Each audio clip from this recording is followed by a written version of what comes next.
안녕하세요. 오늘도 여러분들의 하루가 가장 궁금한 메모리몽입니다. 여러분, 혹시 고시원에서 살아보신 적 있으신가요? 일시적으로 묵을 공간이 필요하거나 월세가 부담될 때 보통 고시원 많이 이용하시는 것 같은데요. 오늘은 서울의 한 고시원에서 보내주신 사연입니다. 그럼 사연 읽어드릴게요. 저는 처음 서울로 상경해서 가장 먼저 묵은 곳이 고시원이었습니다. 보증금도 없고 원룸에 비해 방세도 저렴하고 밥과 김치도 제공된다고 해서 어쩔 수 없이 경제적 문제로 고시원을 선택했어요. 고시원에서는 모든 게 작습니다. 1평 남짓한 방, 좁아터진 공간에 아무리 정리정돈을 해도 금방 지저분해지는 방, 창문이 있는 방은 5만원 정도 더 비싸고요. 제가 살던 고시원은 남녀 구분도 따로 안 되어 있었고 공용 주방, 공용 샤워실, 공용 화장실, 공용 세탁기를 써야 했어요. 세탁기에서 세탁물을 꺼낼 때마다 괜히 눈치가 보였고요. 벽은 어찌나 얇은지 옆방 통화 소리가 생생하게 들렸습니다. 복도도 굉장히 좁아서 누군가가 방문을 열 때 그 앞을 지나가면 방 내부가 훤히 보였고 어떤 방은 문을 열 때마다 신냄새가 진동했습니다. 냉난방은 중앙식이라서 원장님이 에어컨을 켜주지 않으면 쪄 죽을 것 같았습니다. 34도가 되어야 미세하게 방이 시원해지기 시작했어요. 가끔 공용 시설에서는 큰 싸움이 나기도 했는데요. 그럴 때면 무서워서 잠을 이룰 수가 없었습니다. 계약을 끝낸 후 원장님이 말씀하시기로는 우리 고시원 입주자 중 감방에 다녀온 사람이 있으니 조심하라고 하더고요. 정말 하루하루가 두려웠습니다. 어떤 웹툰의 제목처럼 타인은 지옥이다는 남의 이야기가 아니었어요. 어느 날 공용 주방에서 밥을 먹다가 깜짝 놀랐는데 어떤 할아버지께서 먹다 남긴 밥과 김치를 밥솥과 반찬통에 다시 부으시는 것이었습니다. 김치 국물이 그대로 덕지덕지 묻어있는 밥을요. 그 후 공용 음식들도 이용하지 못하게 되었습니다. 창문이 없어서 낮과 밤의 변화를 알 수 없었고요. 환기와 통풍이 잘 안되니 자주 바퀴벌레가 출몰하곤 했어요. 잠을 자다가 몸이 근질거린다 싶으면 어김없이 바퀴벌레였어요. 어떻게 이런 곳에서 사람이 살 수 있는지 프라이버시, 안전, 위생 모두 최악이었습니다. 하지만 다른 선택지도 없었어요. 이 동네에 이 금액으로 들어올 수 있는 고시원은 이곳 한 군데뿐이었거든요. 친구들에게는 제가 고시원에 사는 걸 이야기하지 않았습니다. 이런 곳에 산다는 게 부끄러웠거든요. 고시원으로 들어갈 때에는 늘 주변을 살피고 빠르게 뛰어 올라갔습니다. 주말에 혼자 고시원 방에 있으면 우울감이 스멀스멀 올라왔어요. 나 지금 여기서 뭐 하고 있는 거지? 어느 날 공용 세탁방에 들어갔는데 우연히 학교 선배를 만나게 되었어요. 분명 집도 잘 살고 졸업 후에 사업하는 걸로 알고 있는데 저희는 서로의 얼굴을 보고 하얗게 질렸습니다. 내가 사업을 일산 쪽에서 하는데 매 주말마다 잠깐 있을 데가 없어가지고 주말에만 여기. 언니는 묻지도 않은 이야기를 두서없이 내뱉었어요. 저도 원룸 계약 전까지 잠깐 사는 거예요. 숨기고 싶었던 우리의 허름한 보금자리. 우리는 서로의 거짓말을 알 수 있었습니다.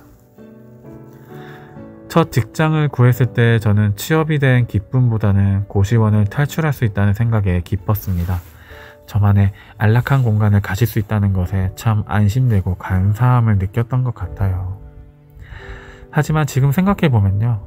그곳에 살던 사람들은 모두 각자의 방식으로 최선을 다해 살아가고 있었다는 생각이 들어요. 회사에서 잘리고 새 직장을 찾는 40대 가장, 이혼을 준비 중인 50대 아주머니, 공무원 시험을 준비하는 학생, 취업을 준비하는 취준생, 햇볕 하나 들지 않는 방이지만 햇살 같은 희망을 붙잡으며 하루하루 버티고 견뎠던 것 같아요. 네, 사연 잘 들었습니다. 누군가는 고시원을 패배의 상징이라고 하지만 저는 다르게 생각해요. 진짜 패배는 멈추는 거지 단순히 좁은 공간에서 머무는 게 아니라고요. 사람들은 그 작은 공간 안에서 가장 큰 자신을 마주하죠. 외롭고 답답하고 초라하게 느껴질지라도 그 모든 시간들은 결국 내가 나를 단단하게 만드는 순간들이니까요. 세상을 향해 다시 일어서는 사람들의 출발점이 바로 고시원이 아닐까 생각해 봅니다. 또 오늘도 고시원에서 최선을 다해 살아가시는 분들, 격려와 응원의 메시지를 보냅니다. 밥 잘 챙겨 드시고 늘 건강하셨으면 좋겠어요. 그럼 편안한 밤 되세요.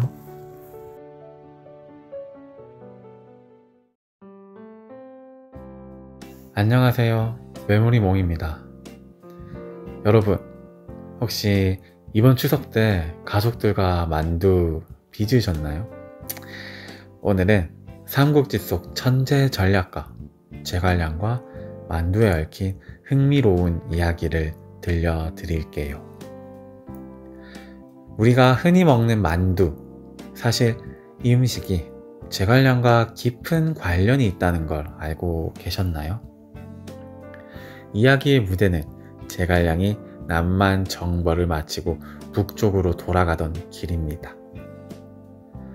그는 오랜 전쟁으로 지친 병사들을 이끌고 북쪽으로 돌아가는 길에 강을 건너야 했습니다. 그 강의 이름은 노수. 그곳에는 옛날부터 강을 건너려면 사람의 머리를 바쳐야 한다는 무서운 전설이 내려오고 있었습니다. 제갈량이 강가에 이르자 갑자기 거센 폭우가 쏟아지고 강물은 넘쳐 흘렀습니다. 군사들은 겁에 질렸죠. 승상, 이 강을 건너려면 재물을 바쳐야 한답니다. 제갈량은 한참 동안 강을 바라보다가 조용히 고개를 끄덕였어요. 그리고는 이렇게 말했습니다. 사람의 생명을 희생해 신을 달래는 것은 어리석은 일이다. 하지만 백성의 믿음을 무시할 수도 없지. 그는 즉시 밀가루 반죽을 가져오게 했습니다. 그 반죽에 양고기와 소고기 그리고 향신료를 넣어서 둥글게 빚어냈죠. 이것을 사람의 머리처럼 만들자. 진심을 담아 하늘에 올리면 신도 이해할 것이다. 그렇게 만들어진 것이 바로 만두였다고 합니다. 처음에는 오랑캐의 머리라는 뜻에서 만두라 불렀죠. 후에 그 이름이 지금의 만두로 바뀌어 전해졌다고 해요. 강가에서 제갈량은 조용히 기도를 올렸습니다. 전쟁으로 잃은 수많은 생명을 위로하시고 이 강을 건너는 이들에게 평안을 주소서. 이상하게도 기도가 끝나자 거세던 폭우가 잦아들고 강물은 잔잔해졌습니다. 병사들은 모두 고개를 숙이며 외쳤죠. 승상이 신을 감동시켰다. 그날 이후 사람들은 사람의 머리를 대신해 올린 둥근 음식을 신성한 음식으로 여기며 평화를 기원할 때 함께 빚었다고 해요. 이 이야기는 단순한 전설을 넘어 지혜와 자비의 상징으로 전해집니다.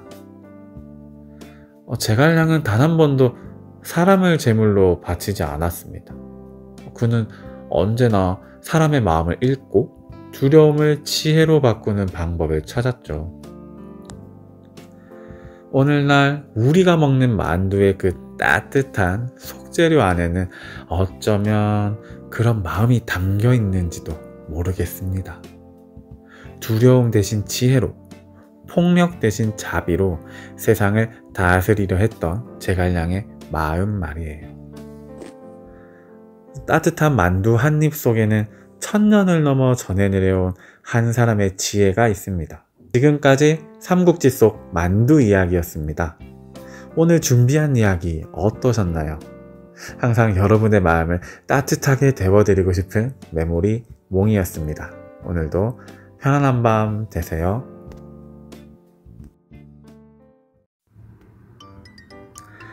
안녕하세요. 메모리 몽입니다. 오늘은 나의 유년 시절이라는 주제로 이야기를 나눠보려고 해요.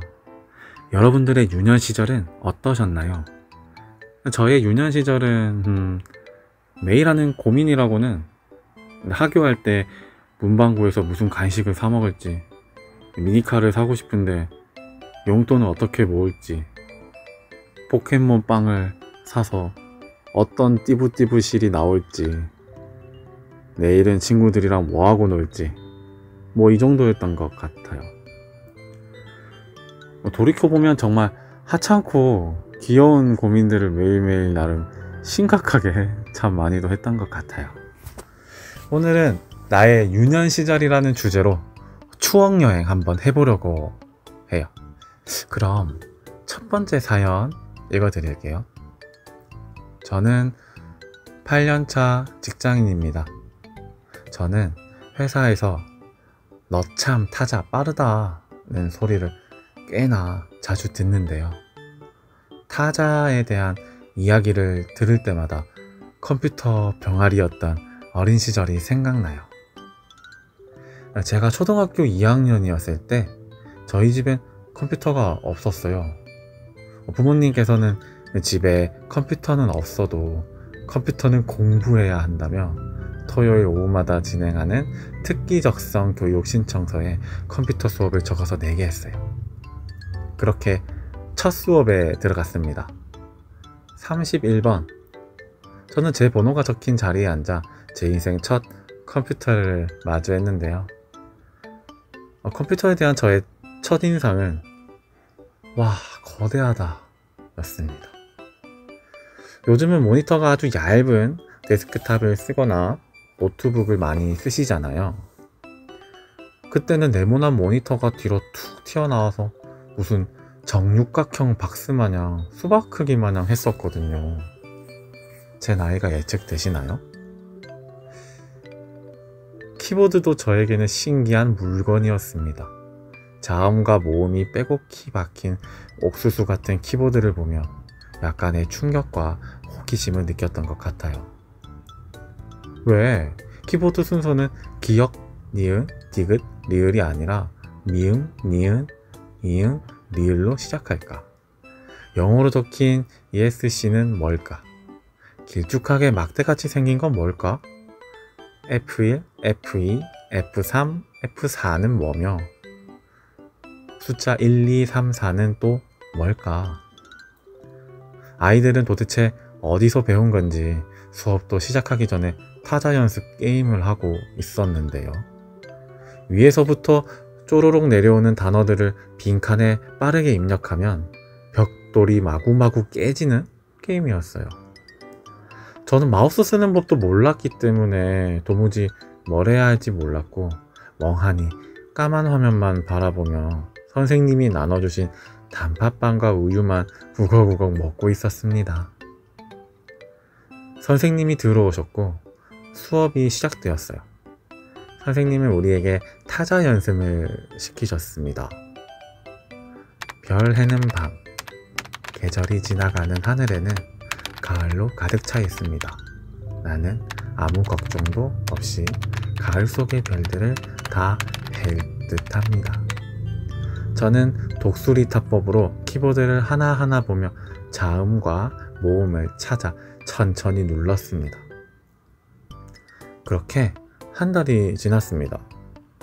저의 타자 속도는 매번 꼴찌였고 매일같이 컴퓨터실에 남아 나머지 공부를 했어요. 30분 더 연습하고 가자. 선생님이 저를 콕 집어 그렇게 말하실 때마다 저만 혼자 지쳐지는 것 같아 울먹였죠. 타자 좀 느리다고 나머지 공부 좀 한다고 세상 무너지는 것도 아닌데 그때 왜 그렇게 속이 상했는지. 혼자 컴퓨터실에 남아서 타자 연습을 하는데 눈물이 방울방울 맺히는 거예요. 어린 마음에 너무너무 속이 상해서 집에 가서는 컴퓨터를 사달라고 떼를 썼어요.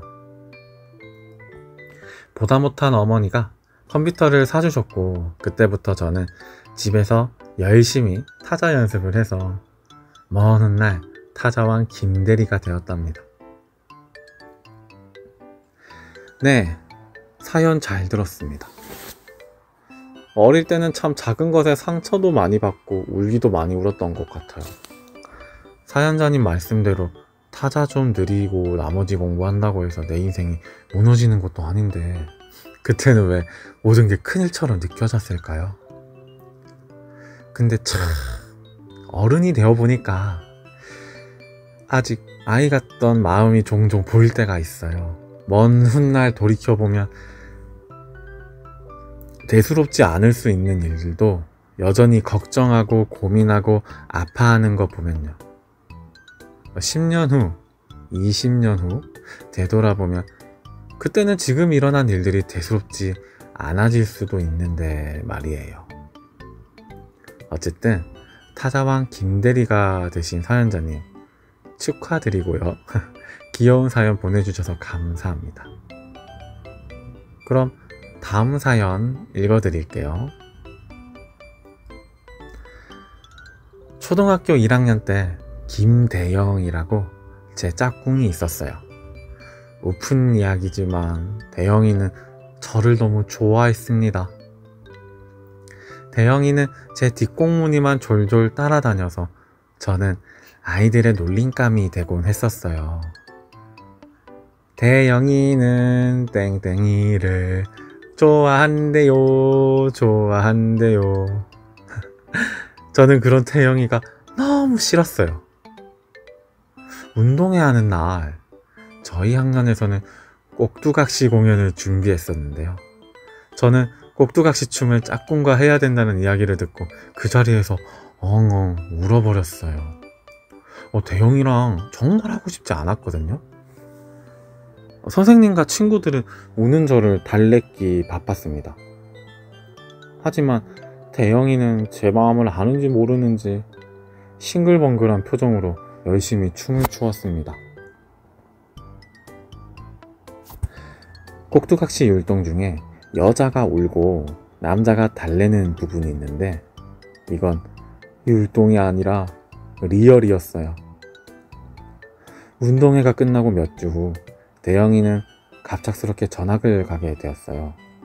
매일 저를 졸졸 따라다니던 애가 없어진다고 생각하니 후련하기도 했지만 한편으로는 기분이 이상했어요.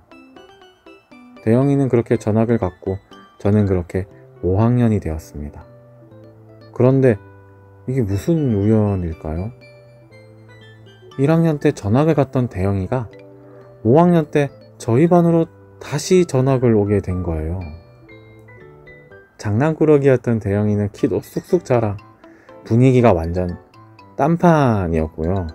서먹서먹 인사를 나누고 어색 열매를 먹었는지 어색어색한 사이로 반년을 지냈습니다. 제 추억 한 켠을 차지하고 있었던 그 애는 지금 어디서 어떻게 살고 있을까요? 초등학교에서 운동회를 하는 날이면 주저앉아 엉엉 울던 그때의 꼬꼬마가 떠오르네요. 네, 두 번째 사연 잘 들었습니다. 조심스럽게 들여보는 말이지만 대영이의 첫사랑이 사연자님이 아니었을까요? 아님 말고요. 대영이라는 친구분이 몇 년 후 전화가서 다시 만나게 된 우연도 정말 신기하네요. 운명이 아닐까요? 라고 물으면 화내시려나요? 두 분의 귀여운 로맨스를 기대했는데 그저 어색한 사이로 끝나버렸다니. 저는 대영이라는 친구분이 5학년이 되었을 때 분위기가 확 바뀌었다는 말 너무 잘 이해가요. 가끔 초등학교 동창회를 가면요, 어릴 때는 마냥 개구쟁이, 말썽쟁이였던 남자애들이 이제는 주식, 코인 이야기하는 사회인이 되어 있고, 멀리서 달려와 내 등짝 패는 게 주된 일이었던 여자아이들이 아기 엄마가 되어 육아하고 있는 모습을 보면 시간의 힘이 엄청나다는 생각이 들곤 해요. 왜 10년이면 강산도 변한다잖아요. 오늘은 나의 유년 시절이라는 주제로 2가지 이야기 준비해 봤고요. 재밌게 잘 들으셨나요? 사연 접수는 이메일 또는 댓글로 받고 있으니 언제든지 보내주시면 정성껏 읽어드리겠습니다. 항상 여러분들이 좋은 꿈 꾸면서 푹 주무셨으면 좋겠어요. 지금까지 메모리 몽이었습니다. 오늘도 편안한 밤 되세요. 안녕하세요. 메모리 몽입니다. 명절 연휴를 맞이해서 사연 읽어드리는 시간 마련했습니다. 오늘의 사연 제목은 어서오세요 망나니 삼촌입니다. 자, 그럼 시작할까요? 우리 집안엔 핵폭탄 삼촌이 있습니다. 왜 핵폭탄이냐고요? 그 삼촌은 입을 여는 순간 주변을 초토화 시키거든요. 학교 다닐 땐 공부도 안 하고 졸업하고도 말썽을 많이 피웠다는데 할머니, 할아버지는 늘 아무 말도 하지 않으셨습니다. 저는 그게 참 이상했어요. 지난 명절 때 있었던 일입니다. 여느 집처럼 저희 집도 온 가족이 큰 집에 모였어요. 엄마와 고모들은 명절 음식을 하기 바빴고 아빠와 삼촌들은 분주하게 상을 차리고 있었습니다. 아니 도대체 영철이는 언제 오는 거야? 좀 일찍 와서 일이나 돕지. 자기가 왕이야 뭐야, 매번 이러더라. 고모들은 쪼그려 앉아 전을 부치며 오지 않는 삼촌 흉을 봤어요. 너희들 없는 사람 욕하는 거 아니다. 할아버지는 뒷짐을 지고 한마디 하시더니 방문을 닫고 들어가셨어요. 그리고 방문 밖으로 세상 다정한 할아버지의 목소리가 들렸습니다. 그래, 니 지금 어디고? 참 많이 밀리지. 할머니와 할아버지는 왜 막내 삼촌에게 한마디 말도 못하시는 걸까요? 저는 고개를 갸우뚱했습니다. 제사 직전에야 막내 삼촌이 도착했습니다. 우리는 향을 피우고 정성껏 절을 올렸어요. 제사가 끝난 후 모여 앉아 밥을 먹는데 핵폭탄 삼촌의 횡포가 시작되었습니다. 누나, 결혼 안 해? 내일 모레 40이야.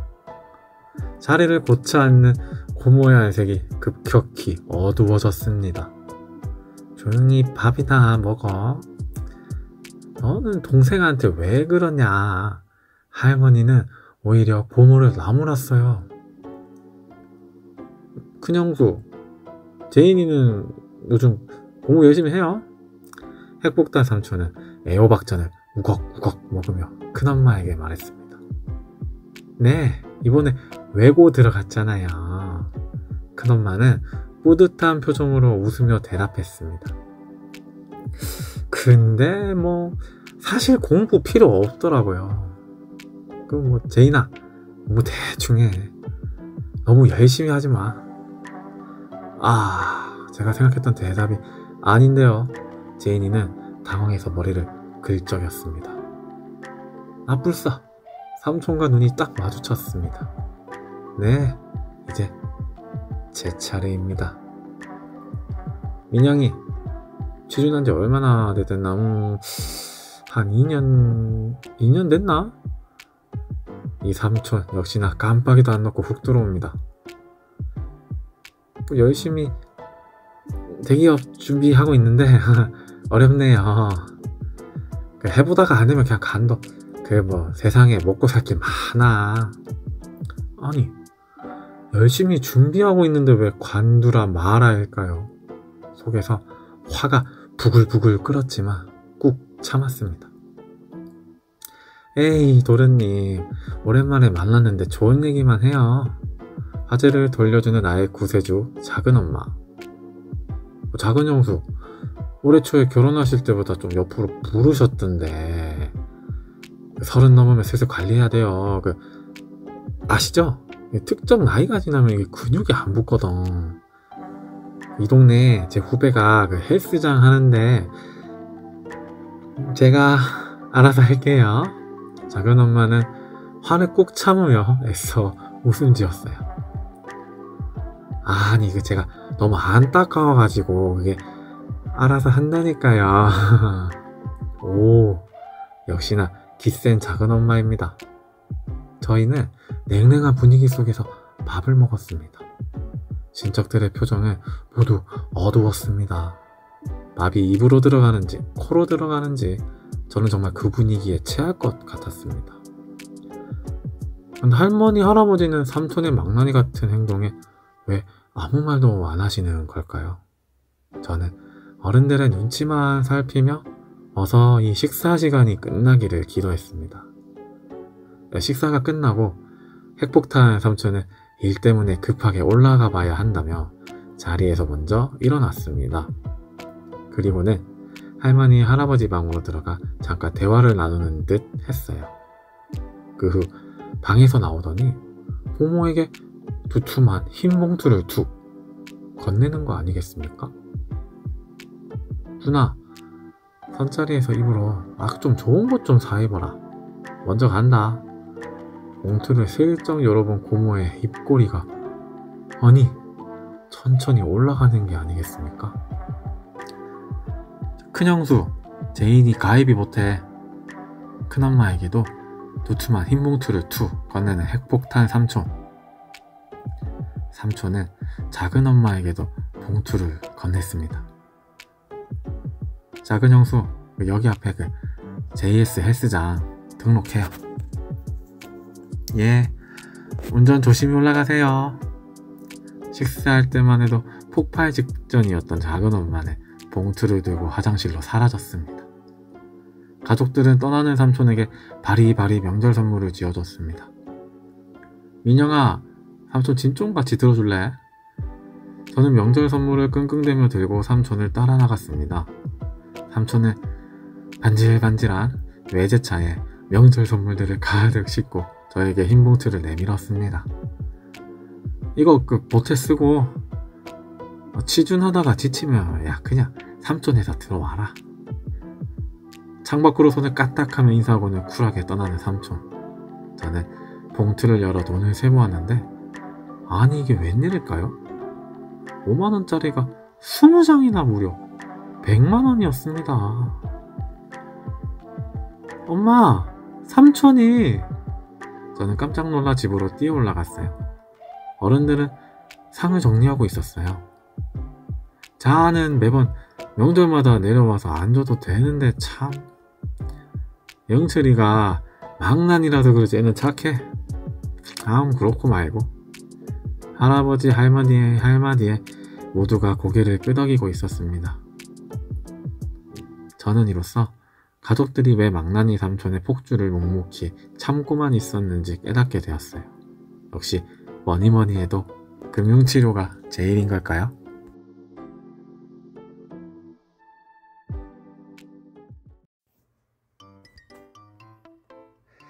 안녕하세요. 메모리몽입니다. 오늘도 명절에 관련된 사연 읽어주는 시간 마련해봤어요.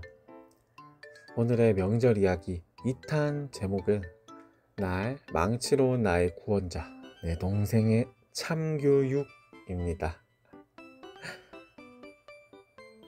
제가 초등학교 2학년이었을 때 저희 가족은 어김없이 추석을 맞아 큰 집으로 향했습니다.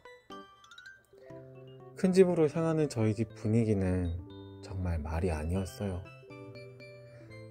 IMF 때문에 아빠는 실직하셨고 엄마는 벌써부터 시누이들이 힘들고 부모님은 출발도 하기 전에 차에서 크게 다투셨어요. 저와 동생은 차 뒷좌석에 앉아 눈치만 보고 있었고요. 큰 집에 도착하자 초등학교 3, 4학년인 사촌오빠들이 큰엄마를 졸라대기 시작했어요. 지민이랑 지영이도 왔는데 오락실 갔다 오면 안 돼? 500원만 줘. 동생들 잘 챙겨야 한다. 갔다 오는 길에 과자도 한 개씩 좀 사줘. 큰엄마는 무려 2,000원을 주셨어요. 저희는 사촌 오빠들을 졸졸 따라갔습니다. 사촌 오빠들은 오락실에 도착하자마자 저희를 버리고 게임에만 집중했어요. 오빠, 나도 할래. 제 동생 지영이는 오빠들을 졸랐지만 게임에 정신 팔린 오빠들은 아랑곳하지 않았어요. 잠시만, 저리 좀 가 있어봐. 저는 지영이와 빈자리에 앉아 오빠들의 게임이 끝나기만을 기다렸습니다. 도대체 언제까지 할 거야? 지영이의 말은 듣는 둥 마는 둥 오빠들은 게임이 끝나면 한 판 더, 한 판 더. 오락실 기계는 500원짜리 4개를 전부 꿀꺽 해버렸습니다. 지영이는 바나나 킥이 먹고 싶다며 눈물을 글썽였었어요. 저는 동생 달래기를 바빴고 그렇게 우리는 집으로 돌아갔습니다. 집에 돌아가자마자 큰엄마는 따뜻한 전과 튀김을 내어주시며 오빠에게 물었어요. 애들 과자는 사줬어? 오빠는 멈칫하더니 응 이라고 대답했습니다. 과자는 어딨는데? 오는 길에 지영이가 다 먹었어. 저 망할 놈의 인성. 저는 오빠를 노려보았어요. 그때 지영이가 불쑥 말했습니다. 거짓말쟁이. 큰엄마, 오빠들 게임한다고 돈 다 썼어요. 거짓말은 너무나 싫어했던 큰엄마는 옆에 있던 부침개로 오빠들의 등짝을 두들겨 팼어요. 동생들 앞에서 거짓말이나 하고 너 이따가 두고 봐. 오빠들은 쭈글쭈글해져서 방으로 들어갔어요. 배가 고팠던 저와 동생은 부엌에 쪼그리고 앉아 부쳐진 전을 맛있게 먹었습니다. 그런데 부엌 풍경이 좀 이상했어요. 일하는 사람은 큰엄마와 우리 엄마밖에 없는 것 같은. 집안 남자들과 고모들은 명절 음식을 먹이며 하하호 웃으며 TV를 보고 있었어요. 어린 나이였지만 이 모습은 뭔가 이상했습니다. 저는 왠지 엄마 옆에 붙어 앉아 잔심부름이라도 해야 할 것 같아 조그마한 그릇을 옮겼어요. 식사 시간이 되자 큰아빠와 작은아빠는 우리 아빠에게 잔소리를 하기 시작했어요. IMF라 실직했으면 빨리 직장을 구해야 하지 않아? 찾고는 있는데 워낙 경기가 어렵다 보니 직장 빨리 구하는 것도 능력이야. 아빠는 당황해서 머리를 긁적였어요. 그때 꼬맹이 지영이가 불쑥 대화에 끼어들었습니다. 아까 오빠들이 그러던데 큰아빠 회사 어렵다던데. 아니 그건 IMF라. 잠깐, 우리 아빠도 IMF라 그런 건데 왜 우리 아빠한테만 그래? 콩알 만난 게 말은 어찌나 똑 부러지게 하는지. 그런 지영이를 보고 엄마는 푹 하고 웃음을 참았습니다. 무례한 질문은 엄마에게도 향했습니다. 지민이랑 지영이는 너무 말랐다. 애들 다 챙겨 먹어요. 우리 애들이 살이 잘 안 찌는 체질이라 삐쩍 말라서 저게 뭐야. 엄마가 왜 큰 집에 오기 싫어했는지 조금은 알 것 같았음. 그때 가만히 듣고 있던 지영이가 또다시 입을 열었습니다. 지영이는 말랐어. 응? 엄마는 당황해서 지영이에게 가만히 있으라고 눈짓했습니다. 근데 작은 엄마랑 오빠들은 뚱뚱해. 오, 내 동생 잘한다. 잘한다. 더해. 꼬맹이의 솔직한 돌직구에 작은 엄마도 KO. 할아버지는 조그만 입으로 여러 사람 두들겨 패는 손녀딸이 신기하고 귀여웠는지 지영이에게 물었습니다. 우리 강아지는 오랜만에 큰 집 보니까 어떠냐? 지영이는 대답했습니다. 오빠들은 거짓말쟁이고 고모랑 남자들은 누워서 TV만 봐. 큰엄마랑 우리 엄마는 일만 해. 순간 헛기침을 하며 시선을 피하는 고모와 남자들. 할머니는 노발대발 하셨어요. 아니 넌 애들을 어떻게 교육시켜서 저런 애 데리고는 다음에 번엔 오지 마라. 지영이도 차 오래 타야 되고 할머니 집 싫어. 엄마는 지영이의 입을 틀어막으며 방으로 들어갔고 아빠는 주섬주섬 짐을 챙겨 집으로 갈 채비를 했어요. 집으로 돌아가는 길은 큰 집으로 갈 때와 다르게 우리 차는 웃음소리로 가득 찼습니다. 요 꼬맹이가 엄마 아빠 제대로 지켜주네. 지영이는 어깨를 으쓱하며 만화책을 펼쳤어요. 내 동생 지영이는 정말 날 망치러 온 나의 구원자인 걸까요?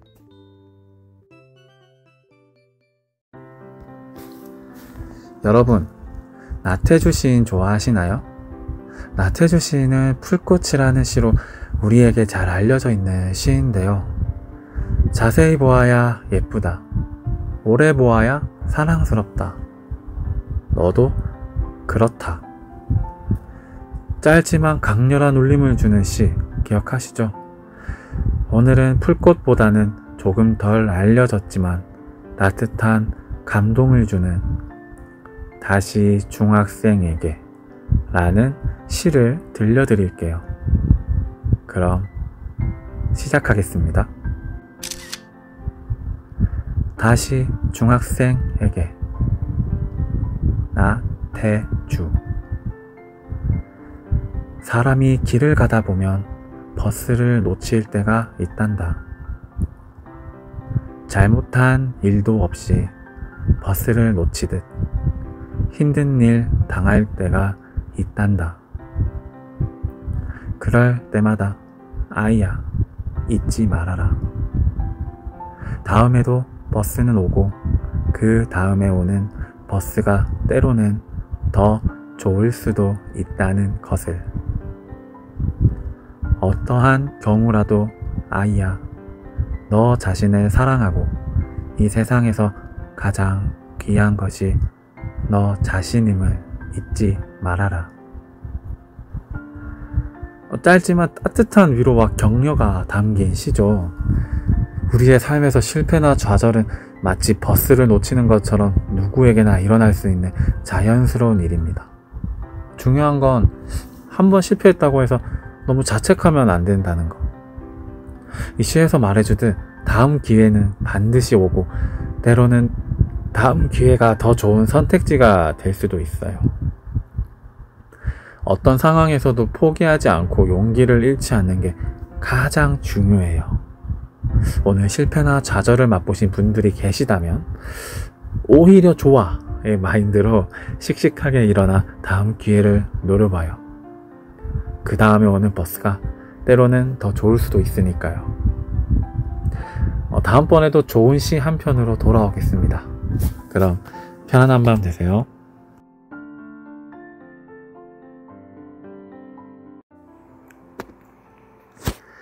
안녕하세요. 저는 28살 여자이고 취준생입니다.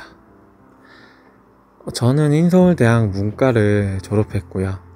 4개의 회사에서 인턴, 계약직으로 일했고 얼마 전에 계약이 끝나서 다시 백수가 되었어요. 나름 열심히 살아왔다고 자부하는데 면접을 보러 가면 다른 면접자들과 출발선부터 달랐다는 생각이 자꾸만 들어요. 저는 에베레스트 산을 정복했습니다. 저는 지금까지 30개국을 돌아다녔습니다. 해외 인턴을 하며 글로벌 역량을 쌓았습니다.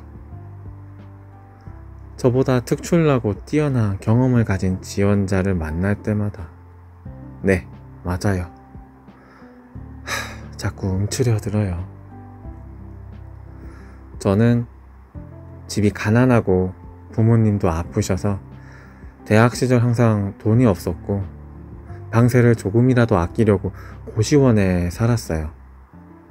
매일 5,000원으로 뭘 먹을지 편의점에서 가격 비교를 하며 삼각김밥도 수십 번 들었다 놨다 하는데 남들 다 간다는 해외 경험은 꿈도 꾸기 어려운 게 사실이에요. 제 꿈은 원래 영화 감독이 되는 거였는데 저는 대학생인 동생도 있고 부모님도 아프시고 정말 빨리 취업해서 돈 벌어야 되거든요. 꿈은 잠시 접어두고 대기업 들어가겠다고 학점 갈 일도 열심히 하고 토익, 중국어, 일본어 남들 다 있는 자격증이나 자격증을 다 딴 것 같은데 면접을 들어가면 경험에서부터 밀리는 것 같아요. 면접 탈락에 점점 익숙해지니 자신감도 많이 잃은 것 같고요. 잘 사는 친구들은 옵션이 참 많은 것 같아요. 플랜 A를 실패하면 플랜 B를 실행하면 되잖아요. 하지만 저처럼 매일 가난과 싸우며 아등바등 사는 사람들은요, 플랜 A가 실패하면 그냥 끝이에요. 다른 걸 도전할 수도 없다고요. 사업을 했다? 망했다? 그럼 그냥 인생 끝이라고요. 좋은 경험이었다 웃으며 끝낼 수가 없는 거예요. 때로는 벼랑 끝에 혼자 서인 듯한 기분을 종종 느끼곤 합니다. 앞으로 어떻게 살아가야 할지 막막해요. 여자 28이면 적은 나이도 아닌데 최선을 다해 노력해온 결과가 설마 지금 이 자리면 저는 어떡하죠? 무섭고 두렵습니다. 올해 명절도 친척집에 가지 않고 도서관으로 출근했네요. 꿈은 높은데 현실은 시궁창입니다. 앞으로 제 인생은 어떻게 될까요? 네, 사연 잘 들었습니다. 너무 공감되고 마음 아픈 사연이네요. 저도 사연자님과 비슷한 20대를 보냈고 지금은 안정된 직업을 갖게 되었지만 사실 저 역시 아직도 정답을 모르겠어요. 이렇게 사는 게 맞는 건지. 저도 정말 똑같은 고민을 했고 벼랑 끝에 홀로 서 있는 듯한 느낌, 그 느낌이 뭔지 너무 잘 알거든요. 오늘은 그저 사연자님보다 조금 더 살아본 인생 선배로서 여러가지 조언들을 좀 해드리고 싶어요. 먼저 반복되는 실패 경험에 자신감이 많이 떨어지신 부분은 크고 작은 성공 경험을 만들면서 극복하라는 말씀을 드리고 싶어요. 만약에 오늘 내가 면접을 봤다, 이 질문은 다시 생각해도 대답을 잘했네, 1차 면접 합격했네, 인성 질문, 직무 역량 질문 둘 다 괜찮았나 보다. 하지만 이 부분을 좀 더 보완해보면 더 괜찮겠다. 스스로 잘했다는 생각이 드는 부분은 충분히 칭찬해 주고요. 괜찮다, 괜찮다. 이 정도면 잘했다. 성공 경험을 최대한 많이 만들어 보시라고 말씀드리고 싶네요. 그리고 다른 면접자들이 가지고 있는 경험과 나의 경험을 비교하게 되어 위축된다는 말씀은 어떤 말씀을 드리면 좋을까요? 사연자님의 스펙도 충분히 훌륭하시니 주눅 들지 마시라고 말씀드리고 싶어요. 학점 관리도 잘 하셨다고 하셨고 자격증도 많이 따셨고 내가 갖지 못한 부분에 초점을 맞추기보다는 남들이 갖지 못한 부분에 초점을 맞춰보시는 게 어떨까요? 사연자님의 위치에서 할 수 있는 최선을 다한 거예요. 최선을 다했고 잘해 오셨어요. 그리고 그 역량은 남들이 갖지 못한 역량이고요. 아직 만나지 못한 것 뿐이지 사연자님의 역량을 필요로 하는 회사가 반드시 있을 거예요. 그런 회사를 찾기 위해 지치지 말고 쉬지 않고 끊임없이 두드려야 해요. 오늘은 축구선수인 박지성 선수의 한마디 소개하면서 마무리할까 합니다. 중요한 건 내가 쉬지 않고 뛰고 있다는 것이지 그들이 내 앞에 있다는 사실이 아니다. 너무 불안해하지 마시고 걱정하지 마시고 지금까지 하던 대로 사연자님만의 속도대로 쭉 밀어붙이셨으면 좋겠습니다.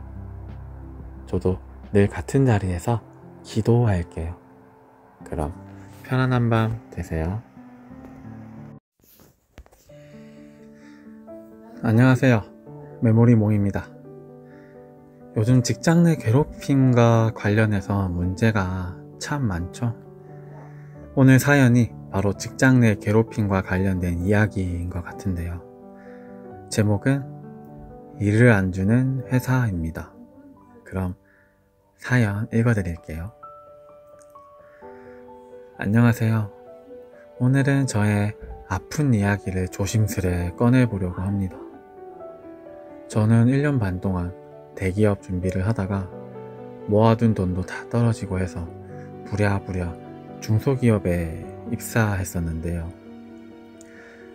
오늘은 20명 남짓 되는 직원들이 일하던 지방의 작은 중소기업에 있었던 일들을 여러분들께 말씀드리려고 합니다. 영업관리직, 성별 무관으로 공고가 떠서 지원했고 처음에는 사장님이 명문대를 나왔다고 저를 정말 반기셨어요. 하지만 입사하고 나서 회사는 저에게 아무 일도 주지 않았습니다. 저는 하루 종일 멀뚱멀뚱 모니터만 바라보고 있었고요. 혹시 제가 도와드릴 일이 있을까요? 여쭤보면 지금 너무 바빠서 천천히 알려줄게요 라는 말만 되돌아왔습니다. 저는 뭐라도 해야 될 것 같아서 사무실 청소를 하거나 탕비실을 정리하거나 손님들이 오시면 커피 내어드리는 일만 했던 것 같네요. 모아둔 돈이 다 떨어져서 당장 그만둘 수도 없는 상황이었습니다. 사장님께 업무를 달라고 말씀드리면 원래 영업관리직은 남자를 뽑았어야 하는데 라는 말만 반복하시고 특별히 해결책을 주지도 않으셨어요. 관리직 쪽은 영업관리 3명, 디자이너 1명으로 구성되어 있었는데 영업관리 쪽 여직원들은 업무를 잘 공유해주지도 않았을 뿐더러 저에게 커피 타는 일이나 화장실 청소 등을 맡겼습니다. 그중 30대 초반인 여자 과장님은 내가 이 회사 들어오기 전만 해도 엄청 큰 회사에 다녔는데 라는 말을 하며 본인은 능력 좋은 사람이라 여기에 있을 사람이 아니라는 이야기만 수시로 늘어놓았어요. 학벌 콤플렉스도 굉장히 심했고요. 저는 추운 겨울 하루 종일 손이 부르트도록 손님들이 가지고 온 과일을 찬물에 씻거나 커피를 나르거나 청소를 하며 하루하루를 보냈어요. 신데렐라가 따로 없었습니다.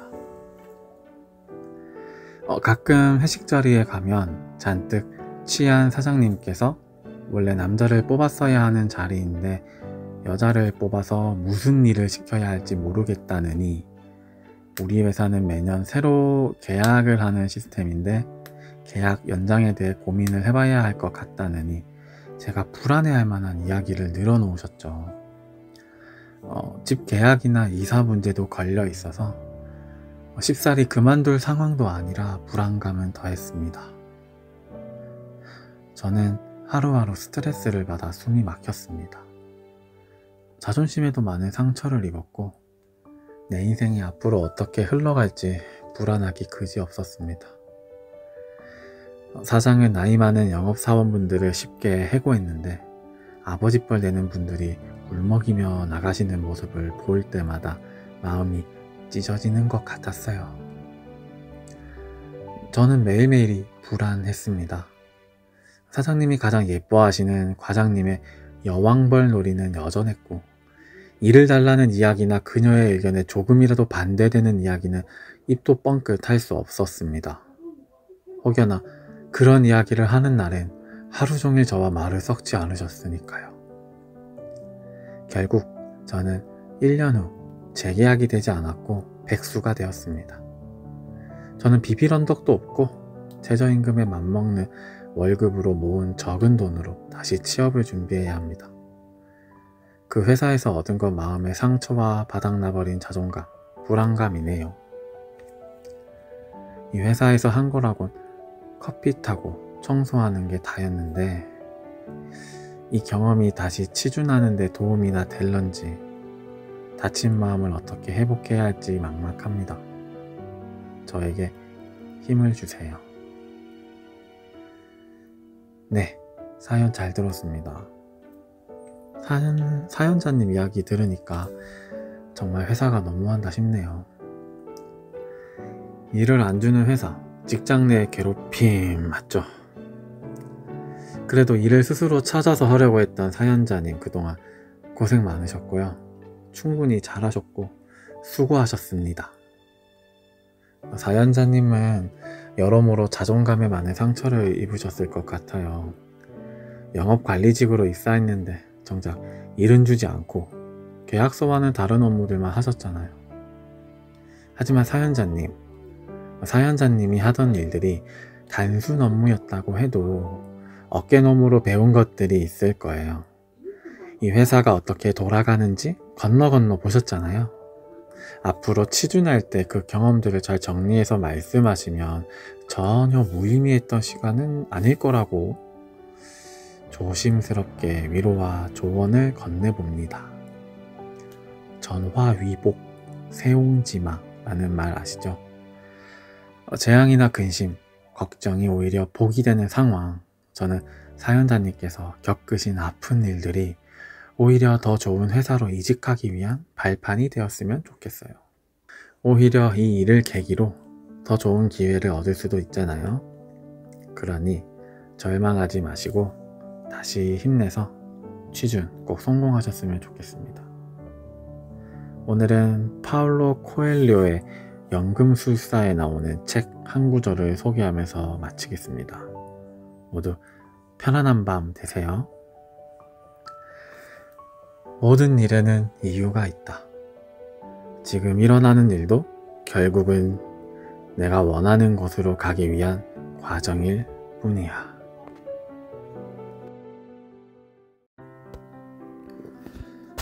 안녕하세요. 여러분들의 하루가 가장 궁금한 메모리 몽입니다. 지금 이 순간 이 방송을 듣고 계신 여러분, 혹시 또 팀에서 가장 늦게 퇴근 중이신가요? 오늘도 쌓여있는 업무를 보며 한숨 쉬진 않으셨나요? 왜 나만 이렇게 열심히 하지? 다들 퇴근했는데 나만 남아있네. 일을 미루지 못하는 내가 문제인가? 왜 이렇게까지 해야 하지? 다양한 생각들이 머리를 스치고 지나갈 텐데요. 회사에서든 학교에서든 책임감이 강한 사람일수록 이런 순간을 자주 마주칩니다. 그럴 때면 참 외롭죠. 왜 나만 매번 이래야 하나 억울하기도 하고요.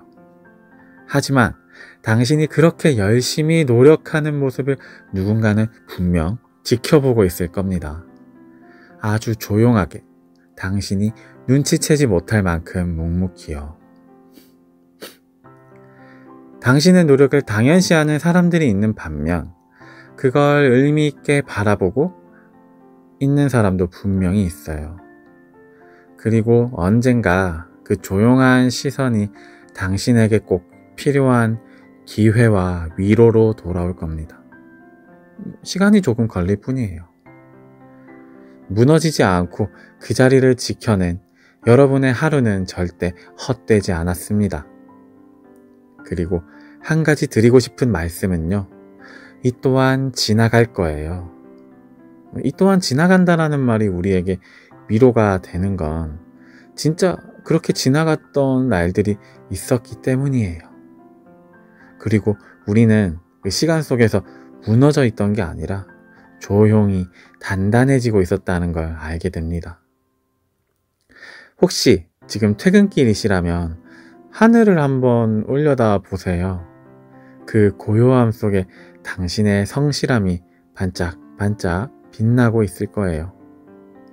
오늘 밤엔 여러분들의 노고를 인정해주는 따뜻한 말 한마디 스스로에게 건네길 바랍니다. 오늘도 잘 버텼다. 수고했어. 오늘은 브레네 브라운의 마음 가면이라는 책 일부를 들려드리며 방송 마칠게요. 그럼 편안한 밤 되세요. 지쳐있는 건 당신이 약해서가 아니라 너무 오랫동안 강했기 때문이다.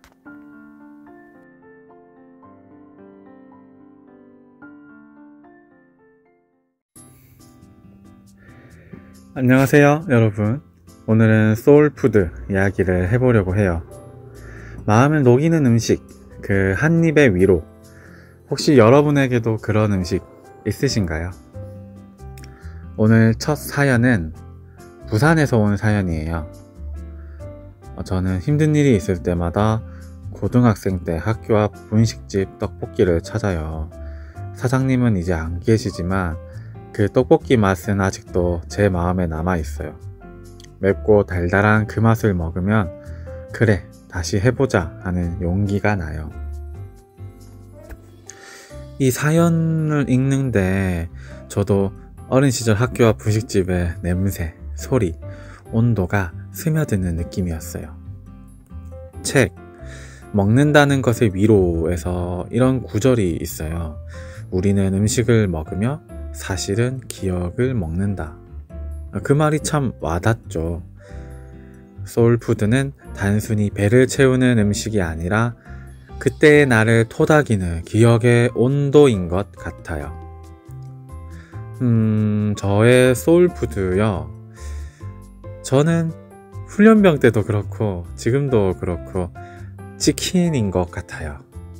기분이 꿀꿀한 날 바삭한 첫 한 입에서부터 그래, 오늘도 괜찮다는 위로가 느껴지잖아요. 배달 오는 동안의 설렘, 치킨 박스를 여는 순간의 감탄, 뼈 하나까지 남기지 않겠다는 결의가 완벽한 서사죠. 물론 다이어트엔 전혀 도움이 안 됩니다. 하지만 마음의 다이어트엔 효과가 있죠. 오늘도 잘 버텼다는 작은 칭찬을 스스로에게 건네는 저만의 방법이에요. 이기주의 언어의 온도라는 책에는 이런 문장이 나오죠. 우리가 사랑하는 것은 단순한 대상이 아니라 그 안에 담긴 시간과 기억이다. 그래서일까요? 엄마의 된장찌개 한 숟갈엔 괜찮다, 괜찮다는 위로가 녹아있고 겨울거리에서 먹는 붕어빵 한 입엔 그래도 세상은 꽤 따뜻하구나 하는 온기가 들어있어요. 우린 그렇게 음식을 통해 과거의 나를 만나고 지금의 나를 위로받습니다. 사실 소울푸드가 꼭 음식일 필요는 없어요. 어떤 사람은 커피 한 잔이 그렇고 어떤 사람은 매일 밤 듣는 이 라디오가 그렇겠죠. 그러니까 여러분, 오늘 하루가 좀 힘들었다면 나만의 소울푸드를 먹어보는 건 어떨까요? 따뜻한 음식 한 숟갈에 지치고 힘들었던 마음이 사르르 녹을 거예요. 철학자 쇼펜하우어는 이런 말을 남겼죠. 행복은 대단한 일이 아니라 사소한 기쁨이 매일 반복되는 것이다. 그 사소한 기쁨을 만들어주는 것, 그게 바로 여러분의 소울푸드 아닐까요? 오늘도 여러분의 마음이 소울푸드처럼 따뜻하고 든든해지는 하루였길 바랍니다. 그럼 편안한 밤 되세요.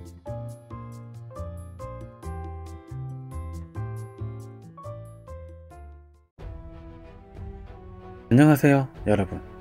메모리몽입니다. 오늘은 삼국지를 이야기하는 시간 준비했습니다. 삼국지의 한 장면, 그리고 아주 오래전에도 존재했던 리더의 슬픔에 대해 이야기해보려 해요. 제목은 바로 읍참마소. 눈물을 머금고 신뢰하던 이를 베어야 했던 그 아픔의 순간 말이에요. 나는 그를 믿었다. 그는 분명 총명했고 열정도 있었다. 하지만 전쟁터는 책상이 아니었고 그가 감정으로 지휘할 때 나는 이미 불안했다. 결국 우리 수만의 병사가 피를 흘렸다. 그 책임은 누가 져야 하는가? 나는 눈물을 흘리며 명령을 내렸다. 읍참마속. 그리고 그날 이후 나도 매일 한 조각씩 무너져 갔다. 삼국지 속 이 장면 많은 분들이 알고 계시죠? 제갈량은 부하인 마속을 아꼈습니다. 하지만 마속은 자신의 판단을 과신했고 결국 가정 전투에서 위나라군에게 참패를 당했죠. 이 일로 제갈량은 군법에 따라 사랑하던 부하 마속을 직접 처형해야만 했습니다. 눈물을 흘리며 목을 벤다는 뜻을 가진 읍참마속. 이 네 글자에는 리더가 감당해야 할 고독이 담겨 있어요. 우리도 살다 보면 이런 순간이 있죠. 좋아하는 사람에게 단호해야 할 때, 정이 가는 후배에게 따끔한 지적을 해야 할 때, 사적인 감정보다 공적인 책임이 더 무거울 때요. 그럴 때마다 이 말이 생각납니다. 공정함이란 때때로 잔인함을 품는다. 제갈량이 마속을 벌한 그날 누구보다 무너졌던 사람은 아마 제갈량 자신이었을 겁니다. 그리고 그날 이후 제갈량은 단 한 번도 미소를 짓지 못했다고 하죠. 책 삼국지를 쓴 나관중은 이 장면에 이렇게 덧붙입니다. 제갈량은 사사로움을 버리고 공을 지켰으나 그 마음은 천갈래로 찢어졌다. 오늘의 이야기를 들으면서 떠오르는 누군가가 있으셨나요? 혹시 너무 사랑했던 일이나 사람을 울면서 떠나보낸 적 있으신가요? 읍참마속의 슬픔은 시대와 지역을 넘어 오늘을 사는 우리 모두에게도 닿아있죠. 오늘 하루 혹시 마음속에서 누군가를 놓아야 했다면, 혹은 책임의 무게 앞에서 고민 중이시라면 이 말만 기억해 주세요. 슬퍼해도 괜찮습니다. 지금까지 메모리몽이었고요. 다음번에는 더 재미있는 삼국지 이야기로 찾아뵙겠습니다. 그럼 편안한 밤 되세요.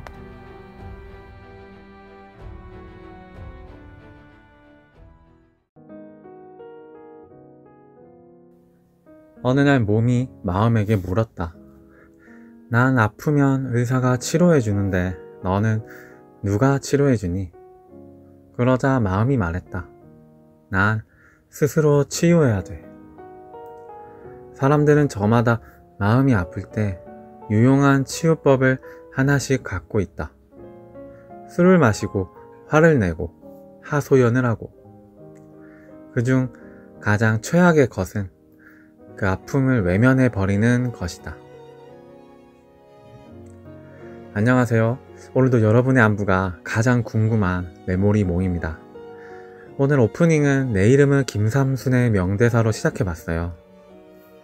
우리는 살아가면서 많은 상처를 받습니다. 누군가의 말 한마디가 잊고 있던 기억 하나가 우리의 마음에 생채기를 내고 가죠.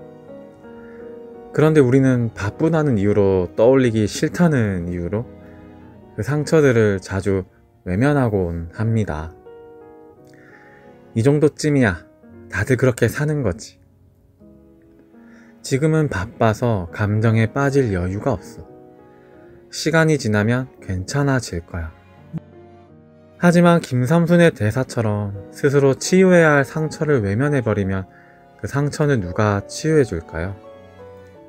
덮어둔 감정은 골마 터지고 마주하지 않은 아픔은 또 다른 모습으로 우리 삶에 불쑥 나타나게 됩니다.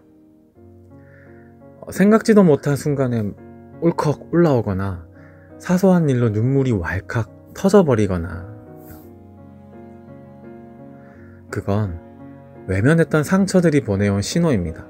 나 좀 봐달라고, 치유해달라고. 제가 이 시간을 통해 말씀드리고 싶은 건요, 상처받은 순간들의 아픔과 눈물을 들여다 보셨으면 좋겠어요. 속상하고 가슴 아파하고 눈물 흘릴지라도 스스로에게 그땐 힘들었지만 이제는 괜찮다 말하면서 상처를 떠나보내는 연습을 하셨으면 좋겠습니다. 치유는 마주함에서 시작되고 이해하고 품을 때 힘을 얻게 되니까요. 지금까지 메모리몽이었습니다. 편안한 밤 되세요.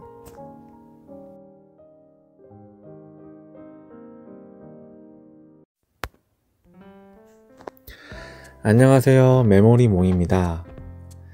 지금 이 영상을 클릭하셨다는 건 내일 출근이셔서 그렇겠죠. 너무 직설적이었나요? 드디어 긴 황금 연휴가 끝났습니다. 내일이면 다시 일상으로 돌아가야 할 여러분, 지금 마음은 어떠신가요? 연휴가 어떻게 이렇게 빨리 지나갔지? 아무것도 안 했는데 왜 이렇게 피곤하지? 이게 바로 휴식의 숙취입니다. 잘 먹고 잘 쉬었는데 이상하게 허무한 그 기분. 혹시 연휴 동안 아무것도 하기 싫다는 마음으로 그냥 누워만 계셨던 분들 계신가요? 연휴를 의미 없이 보낸 것 같아 후회되시는 분들 전혀 의미 없지 않고요. 그게 바로 충전이에요. 우리 삶엔 의미 없는 쉼도 반드시 필요합니다.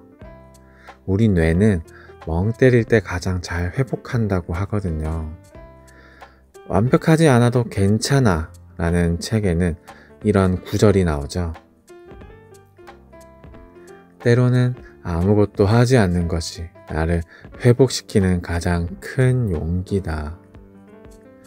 우리 몸도 마음도 배터리처럼 방전될 때가 있어요. 그러니 나태함이나 무기력함을 너무 탓하지 마세요. 그건 게으름이 아니라 회복의 흔적이니까요. 혹시 오늘 밤 다시 연휴 첫날로 돌아가고 싶은 마음에 괴로우시다면 이런 생각을 해보시는 건 어떨까요? 연휴는 끝났지만 가족들과 맛있게 먹었던 음식, 웃음, 소중한 대화들, 그게 바로 내일 우리를 버티게 하는 자녀 에너지입니다. 황금 연휴의 여운으로 한 주를 살아가는 겁니다. 다시 회사로 돌아가서 산더미 같은 메일함을 열어볼 때 그 속에 파묻히기 전에 잠시 숨 고르세요. 내일은 완벽하게 해내려고 애쓰기보다 오늘 하루 무사히 버티자, 그 마음만으로 충분합니다. 오늘 밤도 잘 버티고 있는 여러분, 일상은 우리를 다시 지치게도 하지만 그 안에서 또다시 작은 행복의 씨앗이 자랄 거니까요. 힘내시고요. 하루만 더 출근하면 다시 주말이니까 내일 하루만 더 화이팅 해보자고요.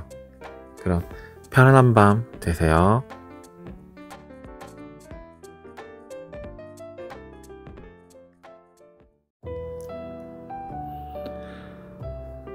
어릴 때요, 38살 정도 먹으면 완벽한 어른이 될 줄 알았어요.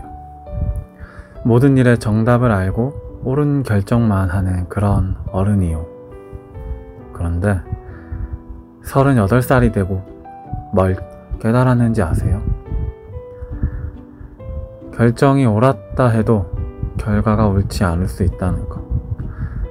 그런 것만 깨닫고 있어요. 48살 정도 되면 어떻게 되는 줄 알아요? 이거 스포일러인데, 옳은 건 뭐고 틀린 건 뭘까? 나한테 옳다고 해서 다른 사람한테도 옳은 것일까? 나한테 틀리다고 해서 다른 사람한테도 틀린 걸까? 내가 옳은 방향으로 살고 있다고 자부한다 해도 한 가지는 기억하자. 나도 누군가에게 개새끼일 수도 있다. 안녕하세요.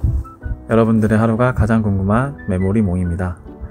오늘 오프닝은 드라마 검색어를 입력하세요 www 명대사로 시작해봤습니다. 여러분, 오프닝 어떠셨어요? 날카롭고도 철학적인 울림을 주는 명대사죠. 옳고 그름은 절대적이지 않고 사람과 상황에 따라 달라지죠. 내가 아무리 떳떳하고 옳다고 믿어도 또 다른 누군가에게는 상처 줄 수 있는 존재일 수 있어요. 우리는 자기 확신 속에서도 타인의 관점을 인정할 줄 아는 겸손한 자세로 세상을 살아가야 합니다. 죄와 벌로 유명한 작가 도스토프예프스키는 말했습니다. 사람은 누구나 다른 사람의 삶 속에서는 죄인이다 라고요.